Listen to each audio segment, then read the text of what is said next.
Hello guys, স্বাগতম জানাচ্ছি আপনাদের বিডি প্যাস লাভে। কেমন আছেন আপনারা? আশা করছি আপনারা ভালো আছেন। সো আজকের ভিডিওতে আমি আপনাদের নিয়ে কথা বলবো যে এই আমাদের বৃহস্পতিবারে যে এই প্যাকটা আসে Italian league guardians pack.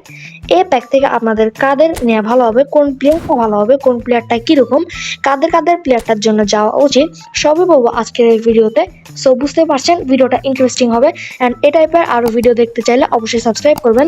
And হ্যাঁ, আমি এতদিন সোশ্যাল মিডিয়ায় বা ইউটিউবে ভিডিও দিতে পারি নাই, দ্যাটস ওয়াই আমার ডিভাইসে রেকর্ডিং এর একটু ইস্যু চলতেছিল। বাট এখন থেকে আমি রেগুলার ভিডিও আপলোড দেওয়ার চেষ্টা করব। সো অবশ্যই সাবস্ক্রাইব করে দিন। অ্যান্ড সো সবার প্রথমে আমরা দেখে নিই যে কোন প্লেয়ার বক্সের ভিতর আছে। দেখতে পাচ্ছেন বক্সটার ভিতর জাভির জিনিতির একটা কার্ড আছে, যেটি আর্জেন্টিনার অ্যান্ড এন্টার মিলিয়ান ভার্সনের। সো একটা এলবি আছে, একটা ডিএমএফ আছে, অ্যান্ড সবচেয়ে সেরা সিভি আমার কাছে যেটা মনে হয় নেস্তা রয়েছে এই প্যাকের মধ্যে। হ্যাঁ, সো এই তিনটা প্লেয়ার নিয়ে মূলত আজকের ভিডিওতে কথা বলবো। সো চলুন ফার্স্টে জাভির জানিতির প্লেয়ার রিভিউটা করা যাক। তো জাভির জানিতের প্লেয়ার রিভিউটাতে আমরা দেখি যে অ্যাটাকিং ফুলব্যাক, তার প্লেইং স্কিল। হ্যাঁ, জাভির জানিতি কিন্তু অ্যাটাকিং ফুলব্যাক, যেটা রিয়েল লাইফে এটা ঠিক আছে, বাট ভাই তার হাইটটা দেখেন 178 তার হাইট, যেটা এলবি পজিশনের জন্য খুব খুব খুব বেশি ছোট বা খাটো। দ্যাটস ওয়াই যদি অপোনেন্ট ক্রসিং করে বা অপোনেন্ট লেফট দিয়ে হেডিং করে, দ্যাটস ওয়াই জাভির জেনিতি কিন্তু পারবে না। অ্যান্ড তার স্ট্যাটস গুলো দেখতে পারবো যে বল কন্ট্রোল ঠিক আছে, ball control, dribbling, tight position, low pass, lofted pass ঠিক আছে, লো পাস ঠিক আছে, লফটেড পাসও ঠিক আছে, ট্যাকেলিং অনেক ঠিক আছে, ডিফেন্সিভ এঙ্গেজমেন্ট অনেক ভালো, অ্যাক্সেলারেশন অনেক ভালো, দেন স্ট্যামিনা অনেক ভালো, ফিজিক্যাল কন্ট্যাক্ট। হ্যাঁ, ফিজিক্যাল কন্ট্যাক্ট আমরা যদি প্লেয়ারটাকে বুস্ট করি, ফিজিক্যাল কন্ট্যাক্ট কিন্তু 88 এর উপরে যাইতে পারে। And weak foot uses occasionally. And তার বুস্টার যেটা রয়েছে সেটা হচ্ছে কাউন্টার। খেয়াল রাখতে হবে যে জাভির জানিকে যদি আপনারা এলবি পজিশনে খেলান, প্লেয়ারটা কিন্তু উপরে অনেক বেশি রানব্যাক করবে। দ্যাটস ওয়াই আপনার ডিফেন্স লাইনে হালকা প্রবলেম হইতে পারে। সো এটা আমার কাছে ডিসঅ্যাপয়েন্টেড লাগছে। অ্যান্ড তার প্লেয়ার স্কিলের নিয়ে যদি আমরা কথা বলি, pin point crossing, double touch, phenomenal pass, man marking, interception, blocker, sliding tackle, fortress, captaincy, fighting spirit. Okay, and তার মেন যেটা পে টু উইন স্কিল রয়েছে, মেন দুইটা পে টু উইন স্কিল হচ্ছে ফর্ট্রেস অ্যান্ড ফিনোমিনাল পাস। এখন আমরা কথা বলবো AC মিলানের এই ডিএমএফটিকে নিয়ে। ডিএমএফটা ভাই আমার কাছে অনেক ডিসঅ্যাপয়েন্টেড মনে হয়েছে, বিকজ অফ ভাই ওর হাইট অ্যান্ড ওর প্লে স্টাইল। ডিএমএফ এ আমরা সবসময় জানি যে ডিএমএফ অ্যাঙ্করম্যান তখনই ভালো হয়, ডিএমএফ প্লেয়ার তখনই ভালো হয় যদি তার কাছে প্লেইং স্টাইল অ্যাঙ্করম্যান থাকে। DMF A box to box অতটা আমার কাছে ভালো মনে হয় না, অতটা ভালো পারফরমেন্স আপনি DMF box to box card থেকে পাবেন না।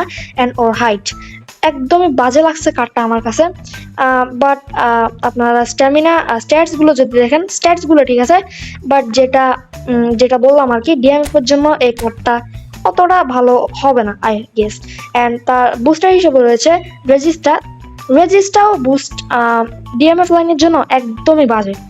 অ্যান্ড তার প্লেয়ার স্কিলস নিয়ে যদি আমরা কথা বলি, double touch, marshal turn, long range shooting, one touch pass, throw passing, phenomenal pass, man marking, interception, blocker, long range tackle.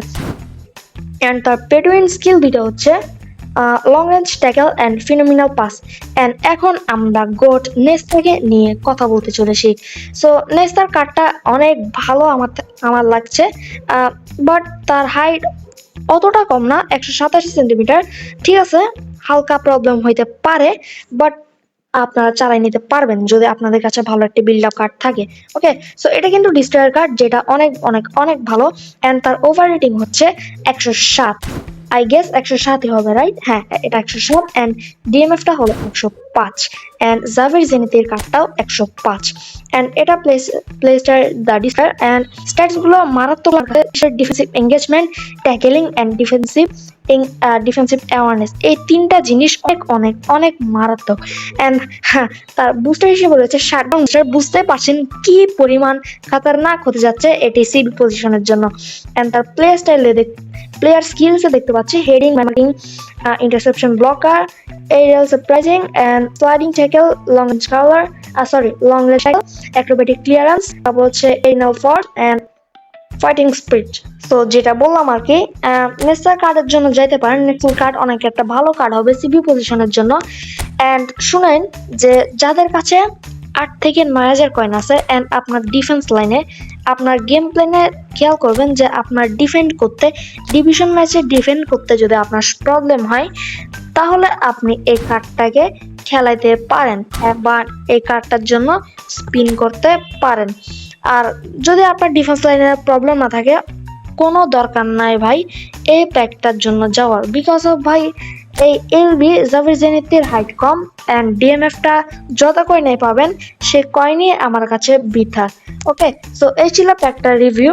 কেমন লাগছে অবশ্যই কমেন্টে জানাবেন। ভিডিওটা ভালো লাগলে অবশ্যই লাইক করে দিবেন, চ্যানেল নতুন হলে সাবস্ক্রাইব করে দিবেন। দেখা হচ্ছে অন্য কোনো ভিডিওতে। বাই।